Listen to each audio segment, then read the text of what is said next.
nakakalungkot. Parang na-hurt ako kasi feeling ko parang si Ivan hindi tumataba nga. So, naaapektuhan ako. Good morning, Ivan! Where are you going? Punta ka ng temple? So, ayan. So, dito kami bumibili usually ng mga pagkain namin. So, parang sari-sari store ito dito sa India. Natatakot. Naiparwano siya.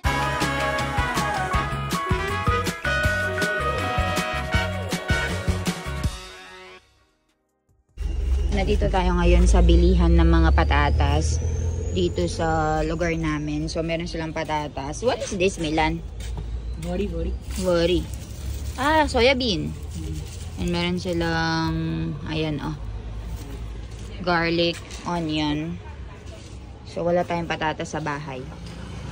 So, ayan. So, dito kami bumibili usually ng mga, pagkain namin. So, parang sari-sari store ito dito sa India. Ayan. How much for 3 kilo, Milan? 90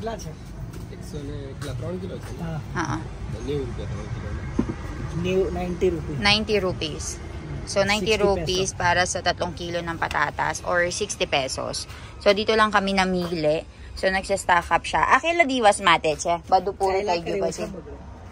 Kela divas? Kela dara puro tayo dyan, 2 days. 2 days. So, in just 2 days, guys, nauubos nila yung isang sako ng patatas. 2 to 3. 2 to 3 sako daw ng patatas yung nauubos nila everyday dahil sa mga customers nila dito. So, meron silang bawang, soya bean, tsaka meron silang garlic. And, ayan, meron silang mga pare-pareka kung tawagin nila or mga snacks. Pero alam nyo ba dito, wala silang canned goods. You know, one thing I noticed here in India, Milan, they don't have canned goods. No? Wala silang canned goods, guys. So, ayun, namimili si Milan ng sibuyas kasi sa bahay namin, swaminarayan sila. So, wala kaming sibuyas sa bahay. So, ayan, meron din silang yogurt dito and chas and mga chocolates. Ayan.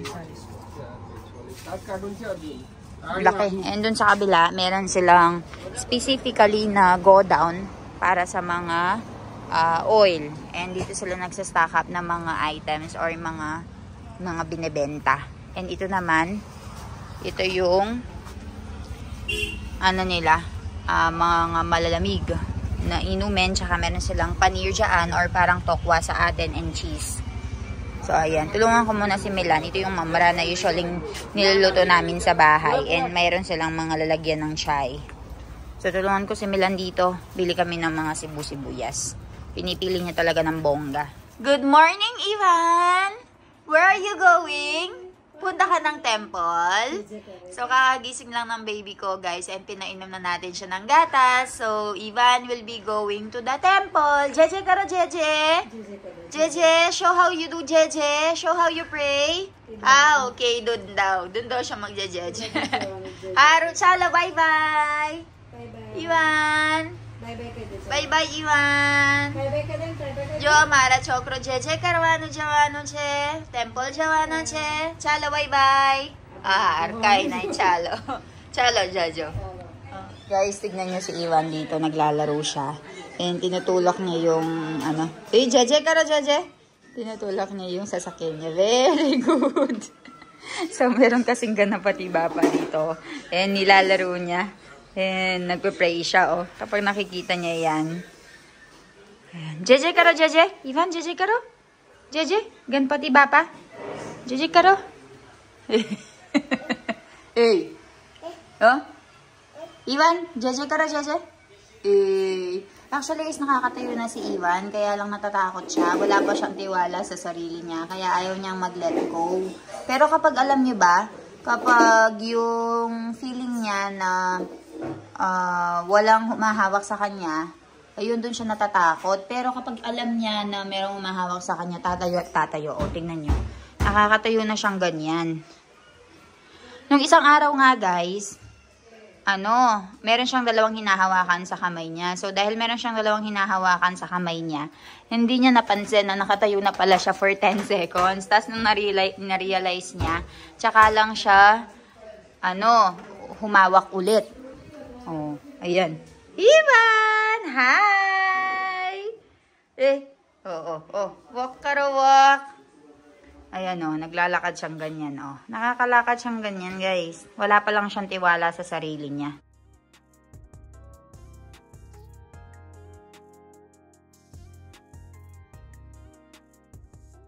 Ivan, hi Karo. Where's Ivan? Hi! Joyce ang kamay, guys. Very good, Ivan. Ivan, very good. Ayun, Doon siya matatakot kapag nakaisang kamay lang. Hindi niya aalisin yung dalawang kamay niya. Wala pa siyang balance. Kay Jawush. Kay Jawush Chala niya. Trak kay Chekara. La. Baro. La. Anyay. Jo. Anyay karda. Tignan niyo, marunong siya. Marunong niyang i-maneuver. Kitchen Jo, kitchen. Daddy. See? Marunong siya mag-maneuver din dito. Jo, kitchen. Kitchen par Jo. Kay Josh. Kitchen Jawano na Kay Josh. Chalo. Chalo. See? Marunong siya mag-maneuver, guys. Ayan, Jaw. Go. Go.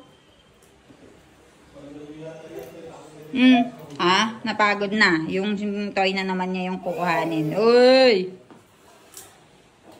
Yan yung tutulak-tulak na naman yan, guys. Yung hinahabol-habol niya. Go! Yay! Tingnan natin anong gagawin niya, guys. Yay! Ay, galing! Ay, galing! Jawara, chokrek like Lara mas bichara. Yay! Push ka raw, push!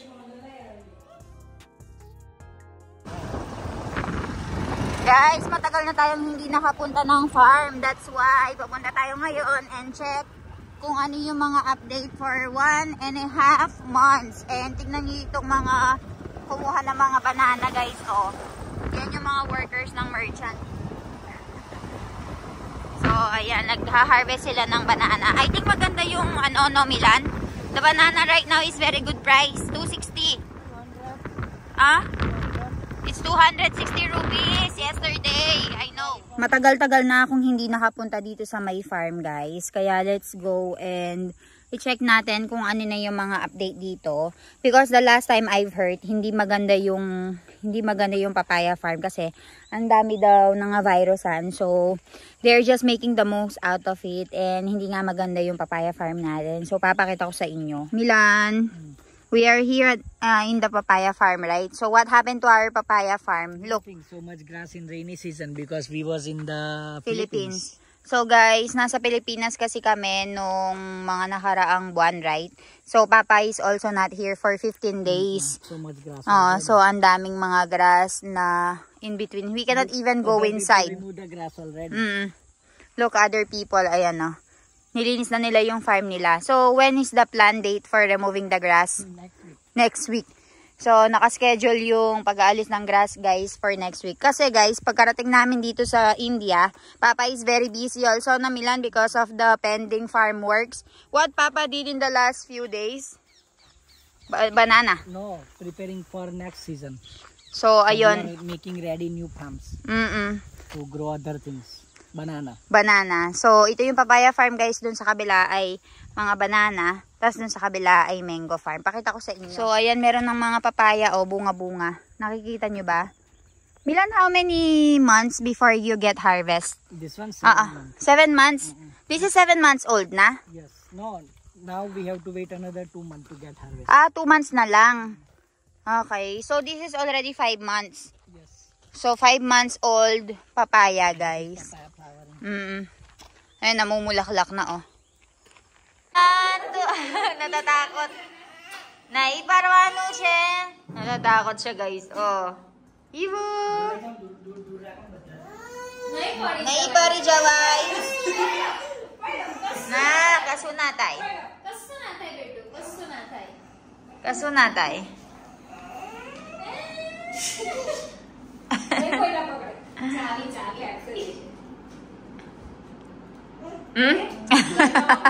Awe tayo gyura makrumaligya.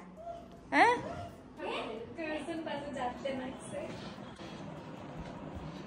Galing naman ng baby ko. Marunong na siyang bumede. Very good. Like a boss. Pila better pila. Very good. Rebab. Very, very good. बस इतना नहीं चाहिए तू पी ले अपने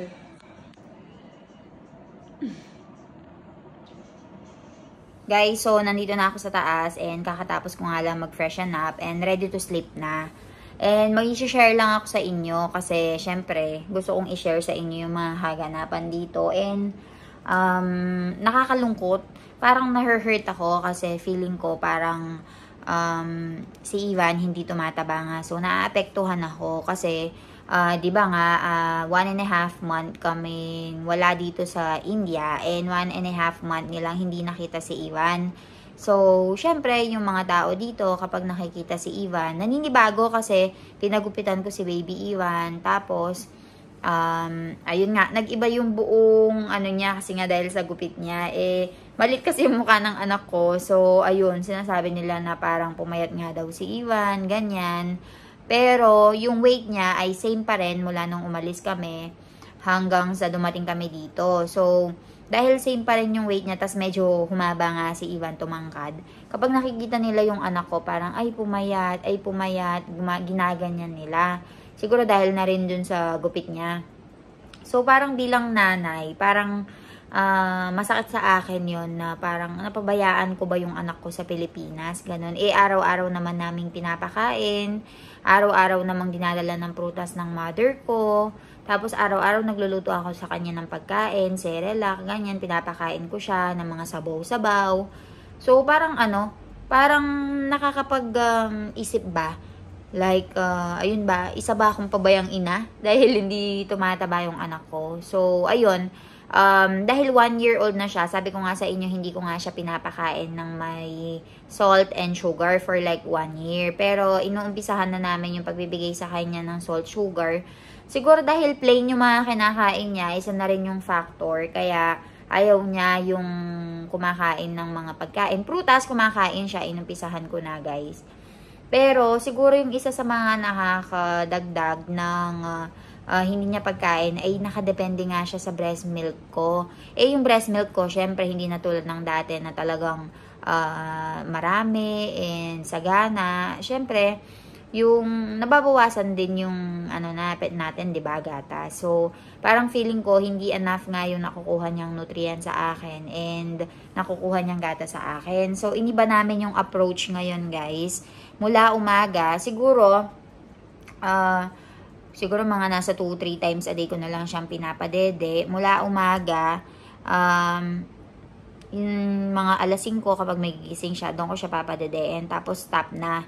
Tapos afternoon kapag katapos niyang kumain ng lunch, mga bandang 12 or 1, doon ko siya papadedein. Tapos direct night na. So, unti-unti binabawasan na natin yung pagpapainom sa kanya ng breast milk para kumakain siya. So, nakita ko naman guys, kanina pinapakain siya ng binan ko. Kapag hindi ko nga siya pinapainom ng breast milk, talagang kakain talaga siya ng, cerelac. Tapos kapag lunch, kakain talaga siya, nauubos niya yung kanin. So, hopefully, magtuloy-tuloy na and iniba na nga natin yung approach, iniba na nga natin yung style. And sana tumaba ng konti si Ivan kahit papaano. Well, okay naman yung timbang niya, guys, sabi ng pedia. And hindi naman siya malnourished or what. Okay lang, normal lang yung timbang niya. Pero, dahil nga nag-asa ko ng advice sa kanya, sabi din naman ng doktor, hindi naman daw maganda yung sobrang taba. So, okay lang daw yung weight ni Ivan. Pero, kung gusto talaga namin siya maging healthy and malusog tingnan, ganyan, pakainin nga daw namin siya ng kanin, ng mga lentils, ganyan. Tapos, damihan namin yung ghee. So, and i-minimize nga daw namin yung pagpapa-breastfeed sa kanya.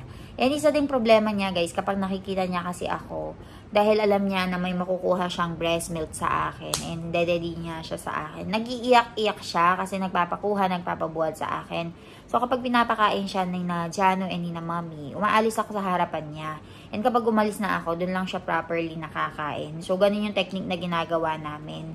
So, pagdating sa pagpapakain sa anak ko, pinapaubaya ko na kay Mommy and Jano kasi nga, nagiiyak siya kapag nakikita ako.